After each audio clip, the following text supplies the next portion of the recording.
Hey guys, if you have not been here before, my name is Andrea and my purpose is to bring hope and education to those suffering with chronic and environmental illness. In today's video, I am going to be sharing my journey with carnivore diet and giving you some tips and kind of what I would look out for if I was just starting the carnivore diet.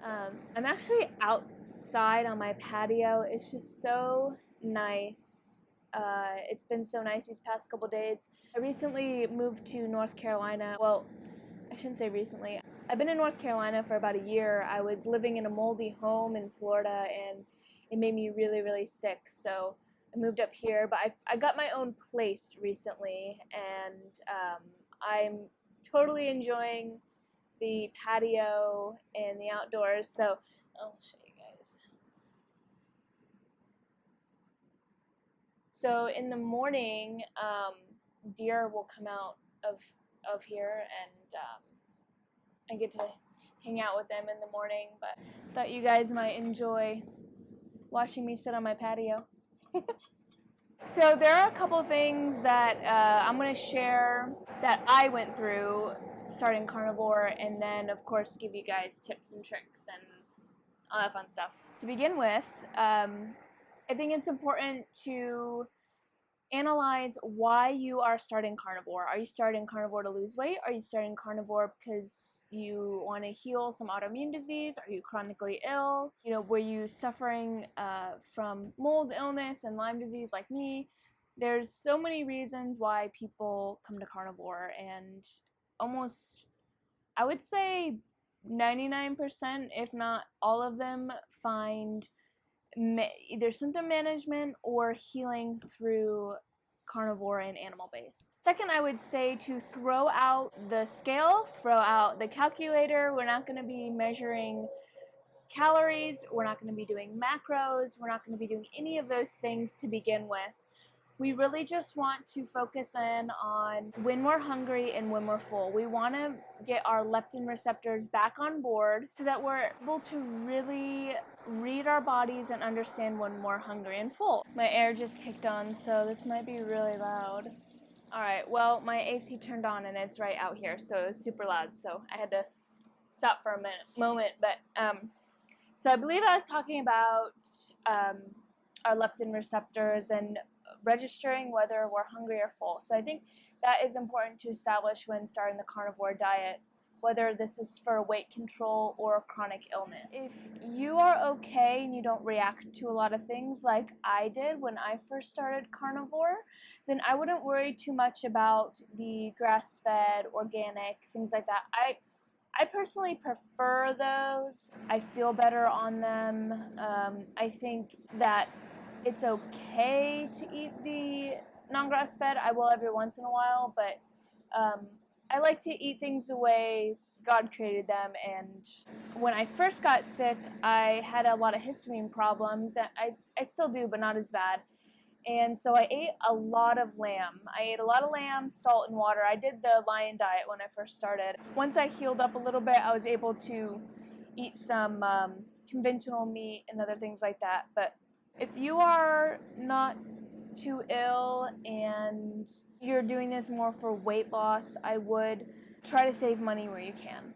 The best thing to do, in my opinion, is go to a local farmer, or there are a couple online places where you can get some grass-fed meat like Butcher Box and Wild Pastures. Those are two really good places to get meat shipped right to your door. Number 3, I would say, depending on what you're doing this for and where you came from, jumping in may not be a good idea for you if you've been eating a high oxalate diet. Sally K. Norton talks about oxalate dumping, and most carnivores know about oxalate dumping. When you remove oxalates from your body, you would actually start releasing them, so you can get rashes, you can get a lot of other things like that. But when I first started carnivore, I was already down to a couple foods, and I had probably already experienced oxalate dumping. Plus, I just had so many symptoms already. I was so sick, I didn't even care. To add to that, Again, if you do not have any problems with seasonings and things like that, I think that it's okay.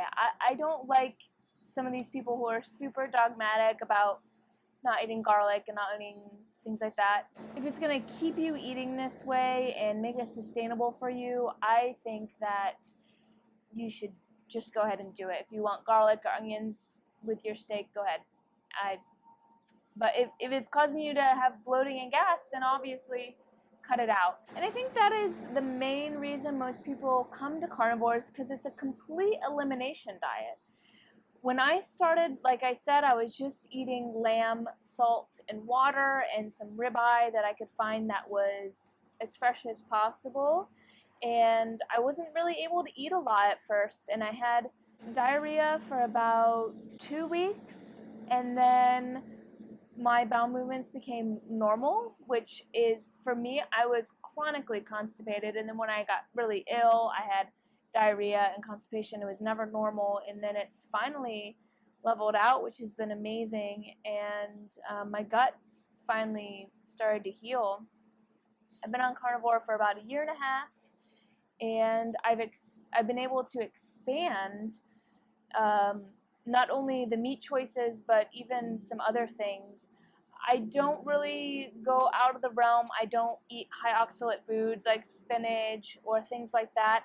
I still stay pretty strict carnivore. If I do go off, I wouldn't say go off, but if I do eat something that's not animal-based, it's like blueberries or potato or something like that. It's nothing, like I'm not eating cake or pizza or anything. Honestly, it's not worth it to me. It's not worth it anymore, even though I would love to eat some Chick-fil-A, let me tell you, but I know it's not good for me, especially where I am and I'm trying to heal right now. If you're in a position that you're trying to heal, I think carnivore is the best option for you. Not only did it give me the nutrients I needed, but it made my life so much easier. I mean, I knew exactly what I was going to eat.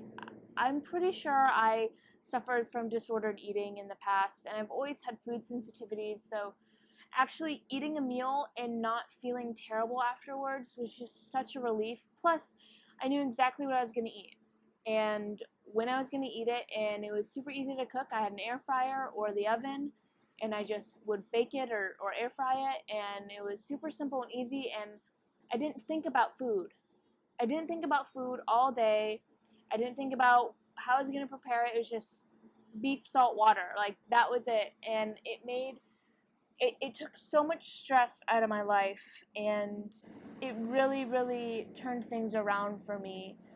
I don't know what number we're on, but next I would say if you're wanting to start carnivore, to reach out to somebody who currently is on carnivore, because there are so many ins and outs and different things that can go on. Some people need higher fat, some people need more protein, some people do well with certain things. So on your carnivore journey, you really need to take note and examine and experiment, and don't give up, really. Honestly, I think in the beginning, I was such a sugar addict. I really wanted to give up in the beginning, but oh, there's a deer. I don't think you'll be able to see it. Hold on. Probably not. He's all the way over there. Aw. He went into the bushes. You probably didn't see him. Anyways, so I really struggled to overcome that, but I just pushed through because I knew that sugar would make me feel really, really bad.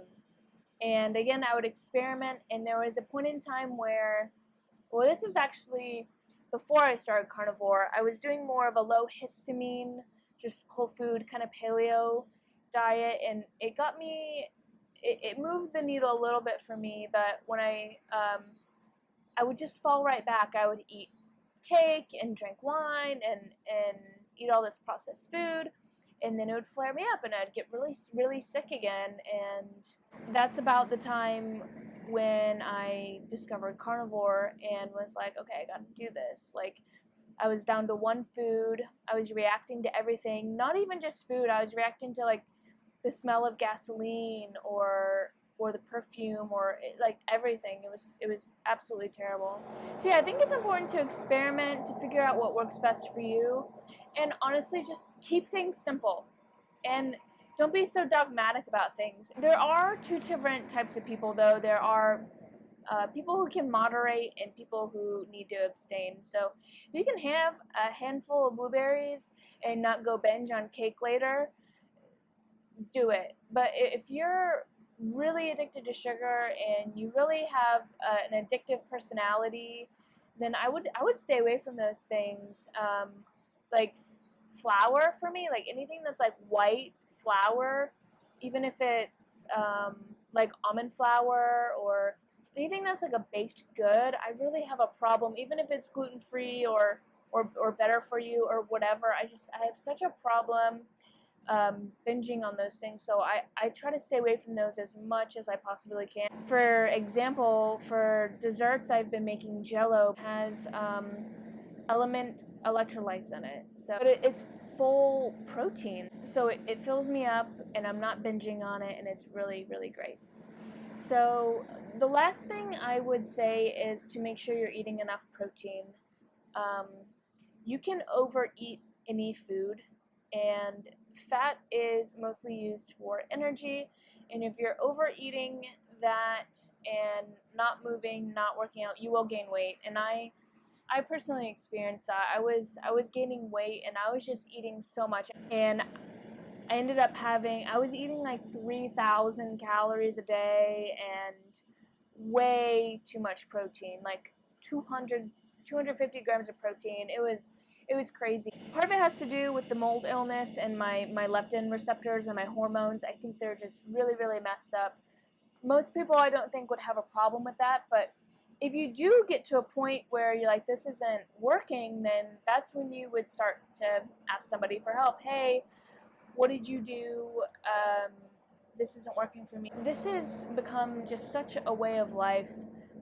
I haven't eaten out in such a long time, and I don't care to. There's seed oils and sugar and everything, and I've worked so hard, and I still am, on healing and reversing all of my diseases and symptoms. It's not worth it to me anymore. I'll still go out and I'll hang out and I'll chat with people just for the social aspect, but I think that can be hard. I think that can be a really hard thing on carnivores, the social aspect, but I don't think it's weird.